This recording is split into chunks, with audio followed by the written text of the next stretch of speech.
I don't know where everyone gets this. The whole country's behind the women's football. I don't watch it. I'm a massive football fan. I'm a Chelsea fan. Uh-oh. I can't watch women's football. End of. And like most blokes who I talk to, no one watches it. No one's interested in it. How many St George's flags have you seen flying out of our houses or cars? No one's interested. But wouldn't it be nice if we were interested, Graham? Yeah, listen, I think most people like me, most blokes who are football-minded, are sick and tired of having women's football thrown down our throats. Well, you turn on the telly, there's always women.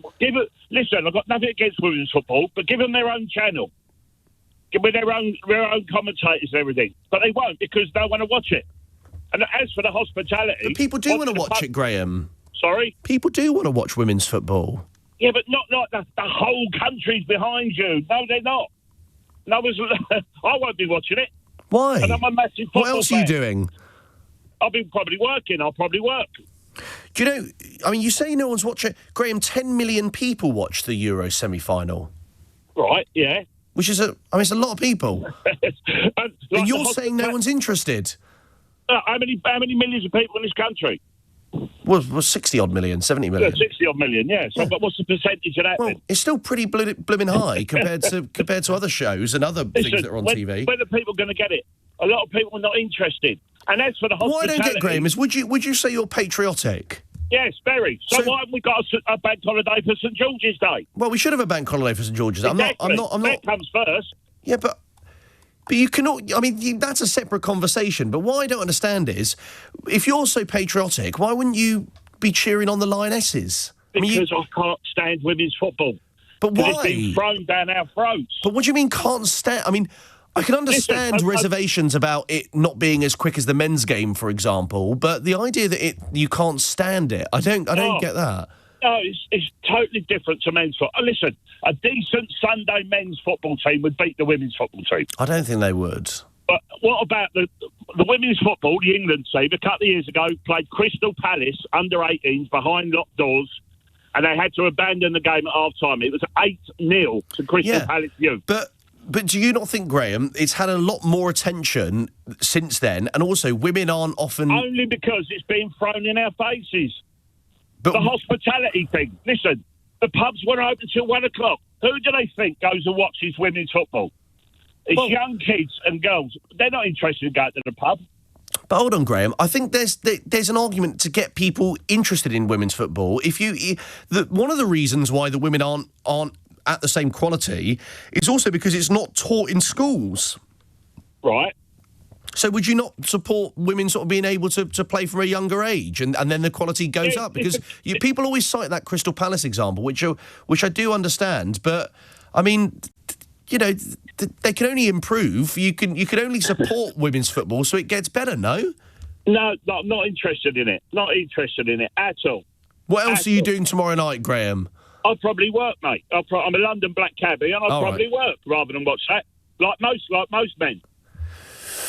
But what I don't get is because Graham, I'm an Arsenal fan, so obviously I support a much better team than you, so I've got a different perspective. But what I don't get is, I mean, if football's, you're right.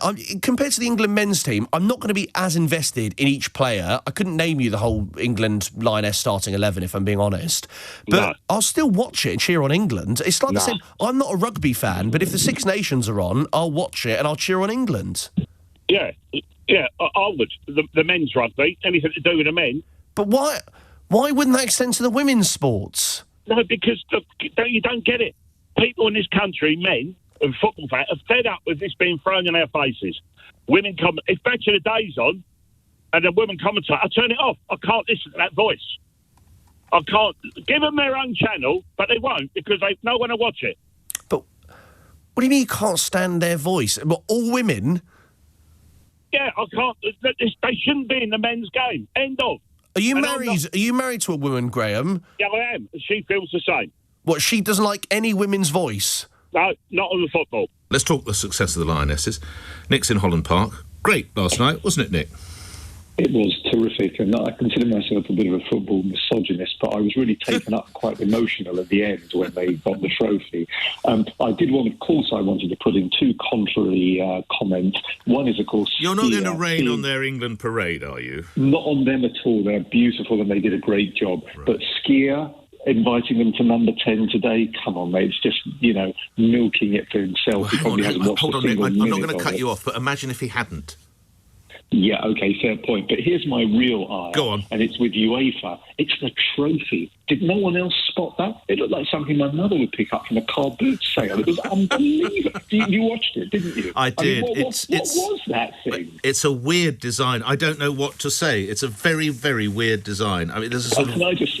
Nick, give them a proper trophy, a proper silver trophy with two handles and a black base that looks like you actually won something. That looked like you won a tombola. Unbelievable.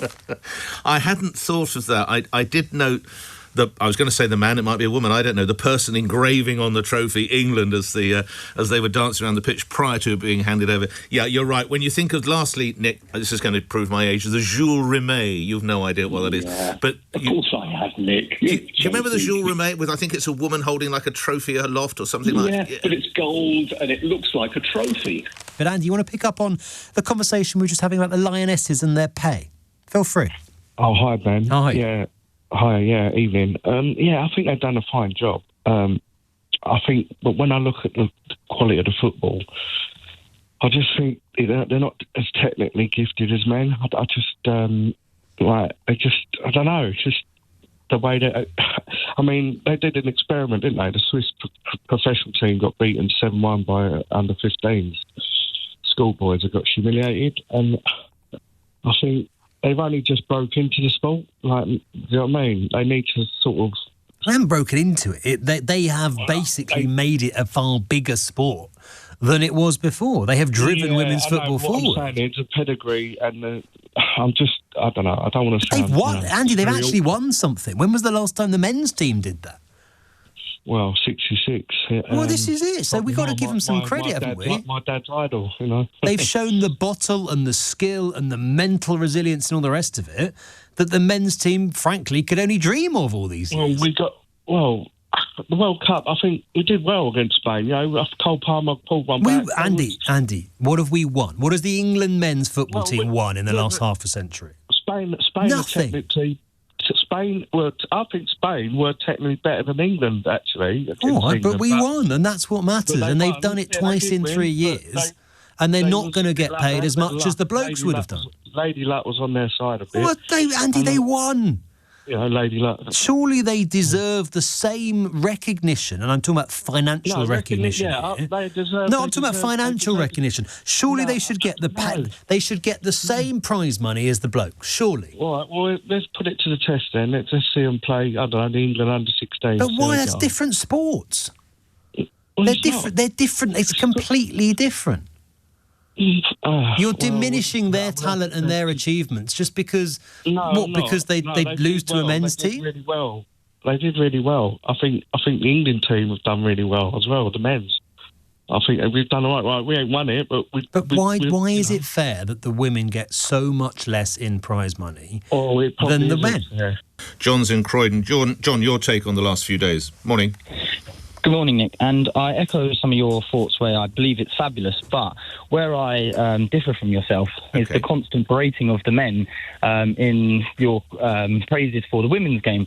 Now, by all means, praise the women and their results, but let's not do the constant comparing and, but look how terrible the men are. And you do this also, Nick, in terms of... well, they are terrible. I know she's not comparatively a lioness, but if you look at Sam Kerr, Chelsea, England's high-profile captain, when she racially abused a Met police officer, it didn't get much coverage on this. Well, now we need to triple-check that, so I'm just waving at a colleague. If we come more broadly, though, the blokes have failed countless times.